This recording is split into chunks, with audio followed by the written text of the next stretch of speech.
Okay, hello everybody. This is a before work video, and it's a show and tell of a DVD that I just got called, let's get this right, Dope, Hookers, and Pavement, The Real and Imagined History of Detroit Hardcore.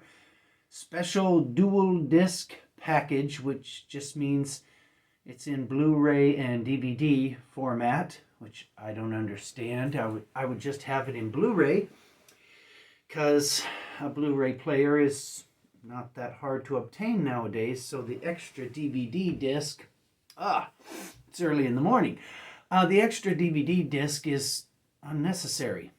It doesn't have any other footage on it than the Blu-ray. But anyway, let's get into it. Last night I went to the Outer Limits Lounge in fabulous Hamtramck, and the director of this documentary was down there, and so were some of the dudes from the documentary that they interview. So I thought, why not go down there and get your DVD autographed? And that's what I did. All right, let's show this thing. The packaging on this is very impressive. It's thick cardboard. Folds out. They only wanted $35 for it. So there's the whole fold out. Obviously pictures of the bands. And here's the little slip case that surrounded it. And here's a book, Lit, that came with it that's, I don't know, probably 15, maybe 30 pages.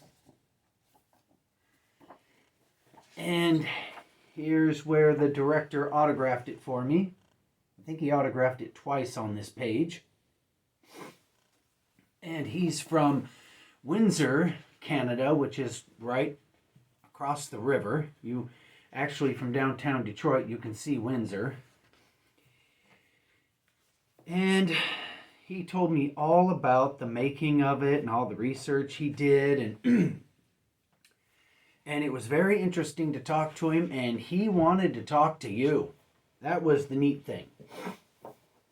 He wasn't acting like he was too busy to talk to you. You had bought one of the DVDs and he was going to give you time. Anyway, this documentary is, I would give it a B. It's not an A, but it's a B. And if something's a B, it's worth buying. It has funny interviews, and it has serious interviews. It tells all about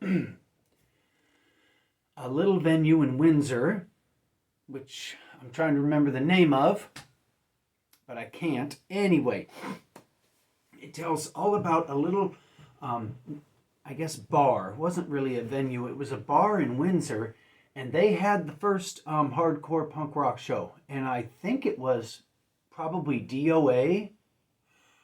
I do know in the DVD, the lead singer of the Meatmen said that he had the first Meatmen show there at the little bar.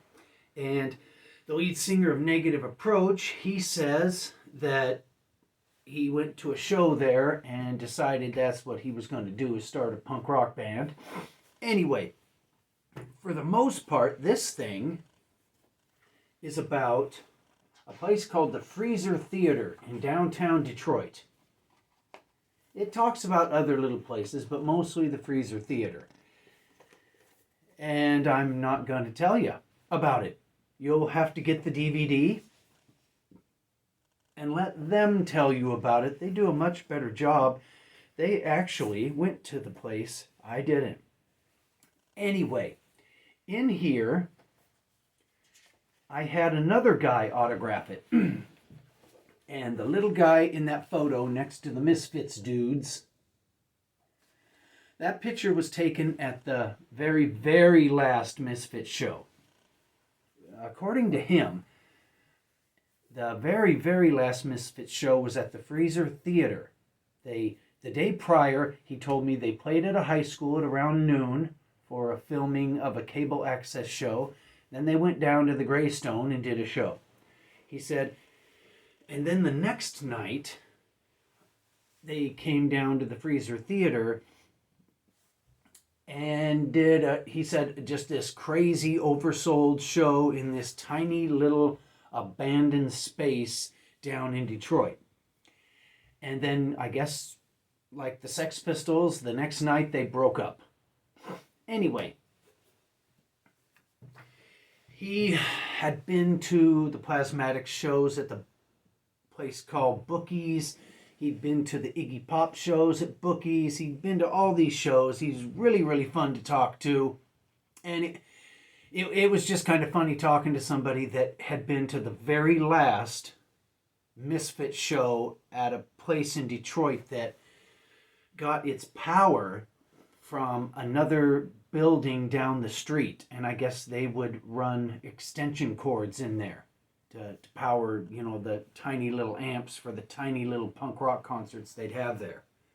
Anyway, it's a good documentary. They don't want a lot of money for it, which is great. The packaging is out of sight for dope hookers and pavement. I suggest picking it up. It's fun to watch. It's entertaining. It's got wild hardcore music from the bands that I guess that were part of that scene. And it turned me on to a lot of new bands, and I'm going to have to see if they have any old records to buy. And that is Dope, Hookers, and Pavement, Detroit.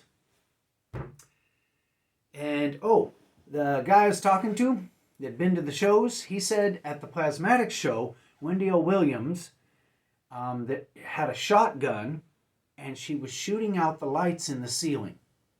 And you know what, I guess I believe him on that. I couldn't imagine going to a show where one of the members of the band pulls out a real shotgun and starts shooting it inside the building. But I guess as long as they were shooting it towards the ceiling? I don't know. Things were crazy in the early 80s and late 90s in the punk rock music scene. Okay, that's the end of this video. Dope, Hookers, and Pavement, Detroit hardcore. The packaging alone is worth the price.